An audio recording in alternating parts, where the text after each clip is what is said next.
We're going to look at how to change a outer tie rod end on a Scion XB. I've already got the car jacked up, the emergency brake on, and the tire off. If you can't do that, you probably shouldn't try to do this. But anyway, this is the outer tie rod end right here. I've already changed it out today, but I'm going to try and adjust it a little bit more to try and get the alignment a little bit better. You definitely still want to take this to a alignment shop and have them align the car afterwards, but to get there you kind of want it sort of close to drive the car there, unless you want to tow the car there, which I don't know why you would, but you could, I guess. Anyway, on this model Scion, you basically just need to take this castle nut off, and it has a cotter pin through it to hold the nut from backing off, and you have to loosen that locking nut up, and I'm just using a 7/8 inch open-end wrench to do that. But righty-tighty, lefty-loosey, you want to just break that locking nut free.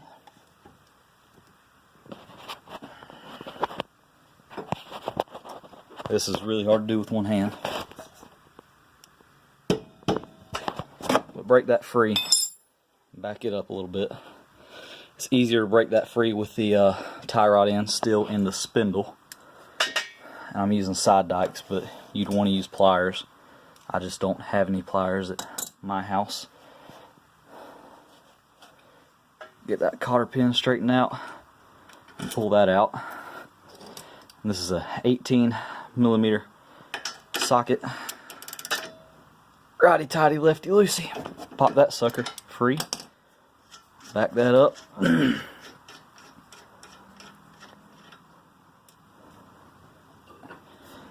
Take you a hammer. You kind of want to use a dead blow not to mar up the end of this tie rod end, but I don't have a dead blow big enough that I can get a good swing inside the fender. So just one swift tap pops it free. And like I said, I'm adjusting my tie rod end. So right now my tire is kicked out like this. So it's kicked in like this. So whenever I'm driving down the road, my steering wheel is kind of kicked over this way a little bit. So if I tighten up this tie rod end, that being the front of the car, that being the back of the car, it's going to pull the spindle straight this way, so the wheel won't have to compensate on the passenger side for the driver's side being towed in. And I've just been doing it by one rotation of the tie rod end, but I'm going to go ahead and move it to. I believe that'll probably make it correct enough to drive the car until I can get it aligned. So at this point, if you're replacing the tie rod, you just back that off, all the way off, and put the new one on there. This is the new tie rod end, so I'm just going to take and spin this in 2 rotations. That's 1, that's 2. Then take the locking nut, lock it back down against the tie rod end, put the tie rod end into the spindle,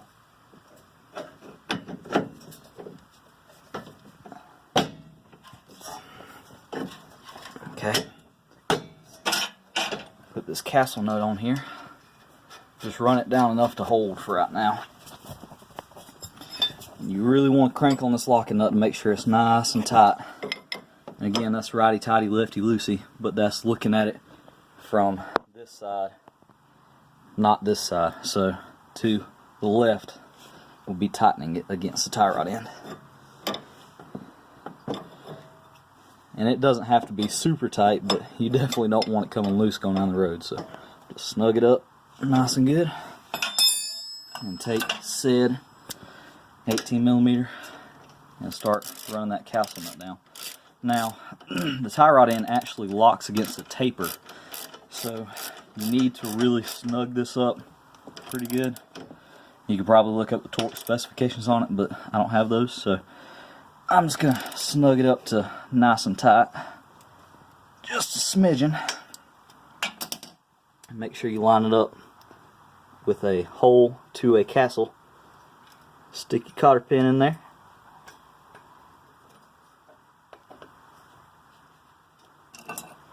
And this cotter pin has been used, so it's kind of bent. If you had a new cotter pin, which the outer tie rod end for this car does come with one, and that will go in a lot easier. And you can see on the cotter pin, if you've never looked at the cotter pin, one side is longer than the other, because normally you want to push against the long side and just bend that out just a hair, and that's going to keep the cotter pin from backing out of the hole, which inside the castle top keeps the nut from actually backing off the tie rod. And that is how you would replace a outer tie rod end on a Scion XB, or adjust the toe for your front end alignment so you could drive the car safely to a tire shop to get it aligned. Anyway, that was just a quick video showing you how to do it. If you have any questions, just leave a comment and I'll try to answer them. This is for a 2006 Scion XB is what I'm working on. It would work on a 08 to an 04. I'm not sure about newer than 08 because that's an entirely different car. So anyway, any questions, just ask me. And that's it.